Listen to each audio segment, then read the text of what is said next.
वो गलती मान रहा है, उसके बावजूद भी वो पार्टी उसके खिलाफ एक्शन नहीं ले रही।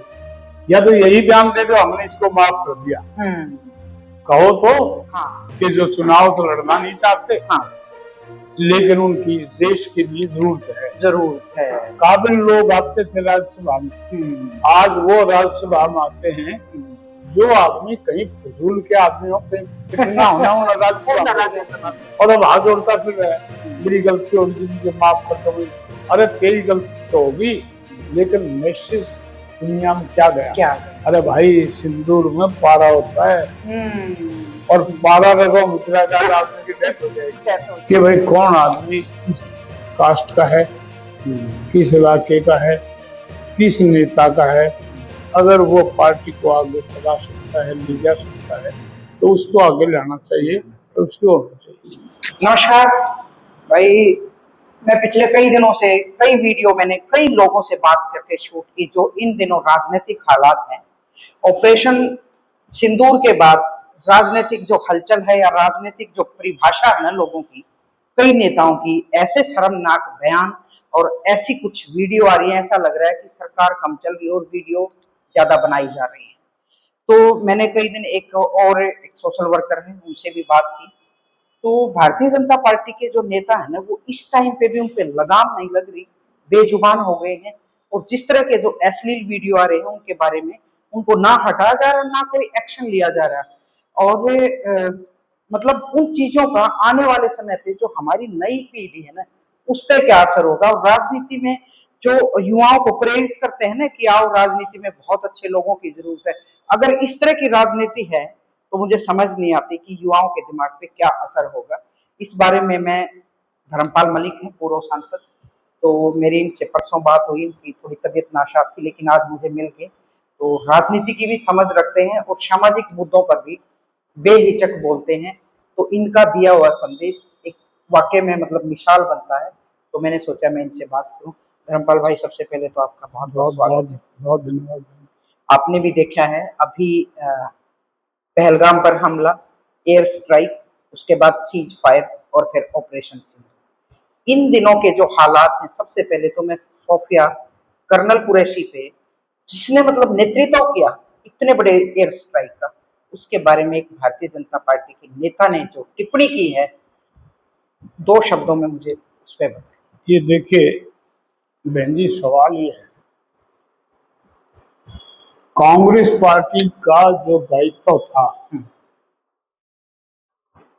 वो कांग्रेस पार्टी ने बहुत बढ़िया तरीके से निभाया है। कांग्रेस पार्टी ने ये साबित कर दिया हम पद के या सरकार के लालच में काम नहीं करते, हम देश की मजबूती और देश की इज्जत के लिए काम करते हैं। एक सेकंड भी नहीं लगाया, पार्टी की मीटिंग भी नहीं की, सब नेताओं ने ध्यान देने शुरू कर दिए। हमारे लिए देश पहले है और पार्टी बाद में। एक मंच पे आ गए सब लोग, सब कुछ सब किया। ये बीजेपी का भी फर्ज है, देश संकट में है, उनकी हुकूमत है और वो आज भी राजनीति कर रहे हैं। अरे शर्म आनी चाहिए। राजनीति करें तो विरोधी पार्टी के लोग करें, तुम्हारी सरकार है, तुमने जो गैर जिम्मेदार बयान नहीं देने चाहिए। पहला बयान तो मध्य प्रदेश के उस विजय शाह जो शाह मंत्री है, उनका बयान आ गया और अब हाथ जोड़ता फिर रहा है, मेरी गलती होगी मुझे माफ कर दो। अरे तेरी गलती तो होगी, लेकिन मैसेज दुनिया में क्या गया कि रूलिंग पार्टी के कैसे। और दूसरा ये भी मैसेज गया, वो गलती मान रहा है, उसके बावजूद भी वो पार्टी उसके खिलाफ एक्शन नहीं ले रही। या तो यही बयान दे दो हमने इसको माफ कर दिया, कहो तो ना वो बयान ही नहीं देते, उसने स्टेप डाउन करना चाहिए। दूसरा एक हमारे अपने हरियाणा के राज्यसभा के एमपी को, असल में जो आदमी को जिस जगह बैठ गया, जिस पोजीशन में आज वो है, उसके अनुरूप बात करनी चाहिए।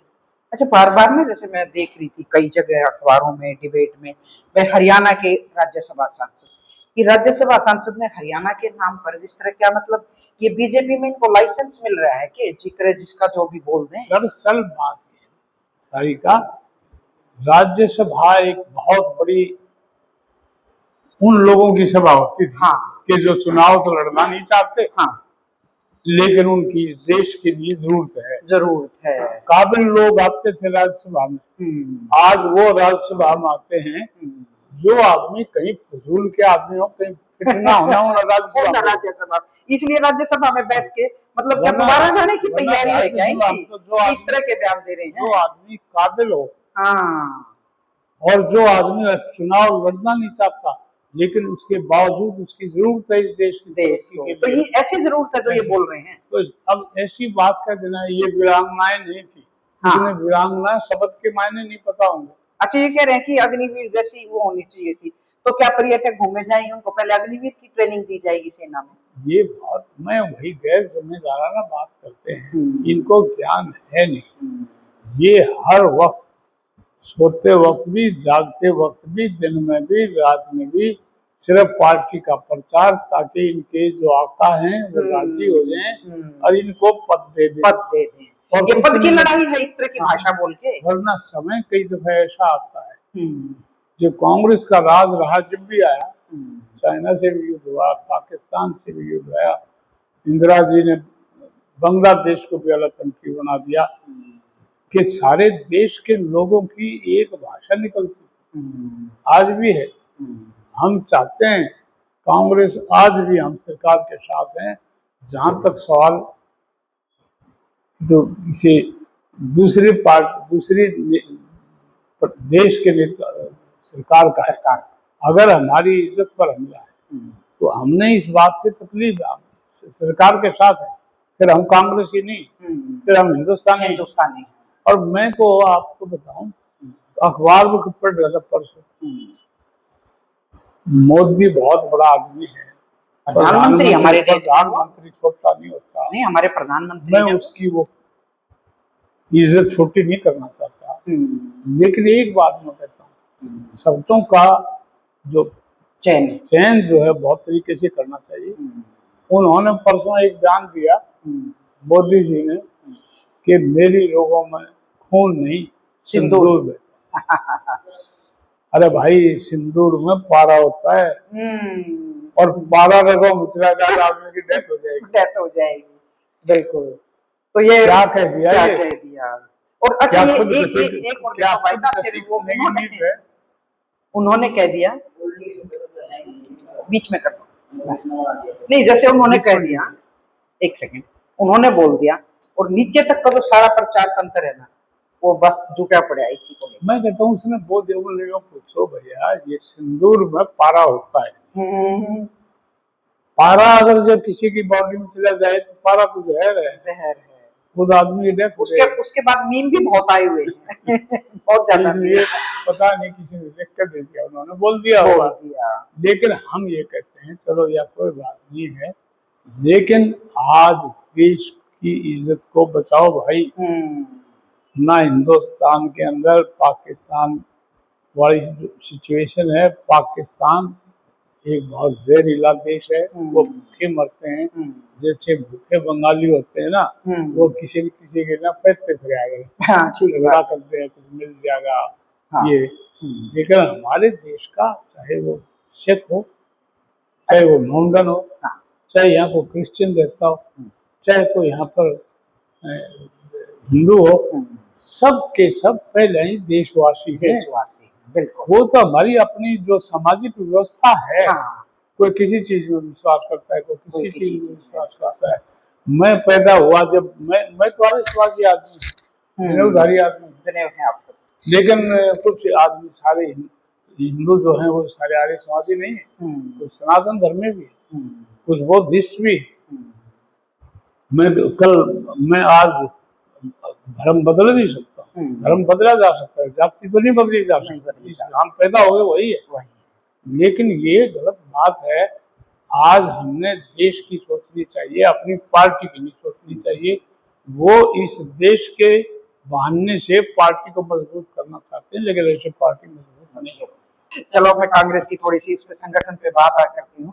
अभी बता रहे हैं कि भी 21 वो नियुक्त किए हैं डिस्ट्रिक्टों के, आपके प्रभारी बोलते हैं उनको या नहीं, वो ऑब्जर्व। मतलब ये है कि जिले वाइज उन्होंने कोई रिपोर्ट देने के लिए कि किस किस को जिले का प्रधान बनाए, कैसे बनाए। हाँ। तो मैं अभी सुन भी रही थी, आपका कार्यक्रम था, उसमें बड़ी तकलीफ थी कि भी जो लोग लगातार जमीन से जुड़ के काम कर रहे हैं उनकी सिफारिश की जाए, ना कि जब बड़े नेता आते सिर्फ उनके चेहरे दिखाते हैं। मैं तो आपकी भी तो भूमिका रही। देखो बहन जी, मुझे नहीं पता कोई हमें पूछेगा नहीं पूछेगा, लेकिन मैं ये कहता हूँ, मैं शुरू में 1972 में जो राजेंद्र सिंह जिले के प्रधान थे, जब 72 में सोनीपत डिस्ट्रिक्ट अलग बना, इससे पहले डिस्ट्रिक्ट अलग नहीं। थोड़ा जोर से बोलो आप। हाँ, रोहतक डिस्ट्रिक्ट था जब तो। हाँ। लेकिन 1972 में अलग डिस्ट्रिक्ट बन गया तो राजेंद्र सिंह, और मैं उस टाइम जनरल सेक्रेटरी बना था। अच्छा। लेकिन उस टाइम जनरल सेक्रेटरी की ही बहुत वैल्यू थी। फिर मैं इससे यहाँ पर मेरे ख्याल में 88 या 89 में यहाँ का जिला प्रधान बन गया।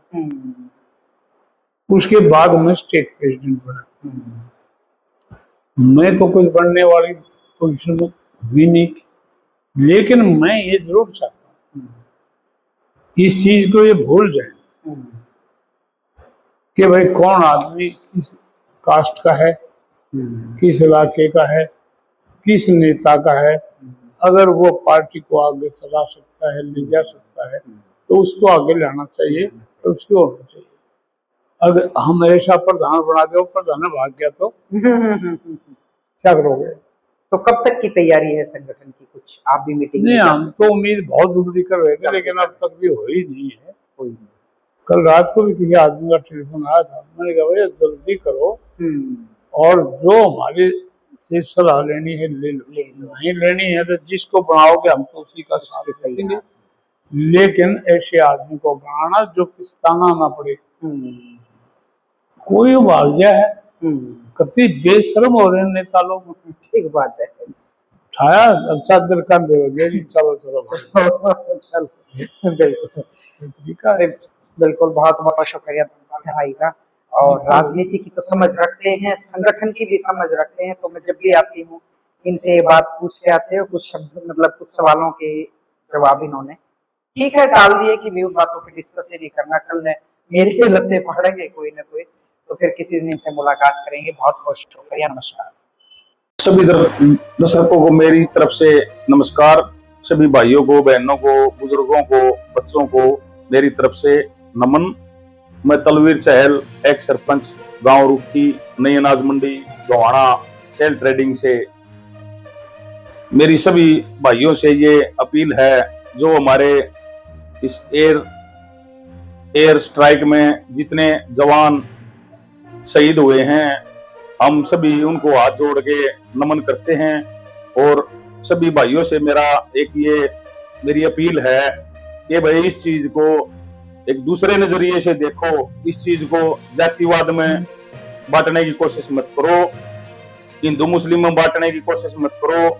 सरकार ने जो ये फैसला उठाया है, ये हमारे देश के लिए उठाया है, और इसको जनहित में रख के ही सभी भाइयों को सोचना चाहिए। मेरी सभी से हाथ जोड़कर यही अपील है, इसको दूसरा नजरिया मत दो। सभी जिन भाइयों ने साथ दी है उनको मेरी तरफ से हाथ जोड़कर नमस्कार और सलाम।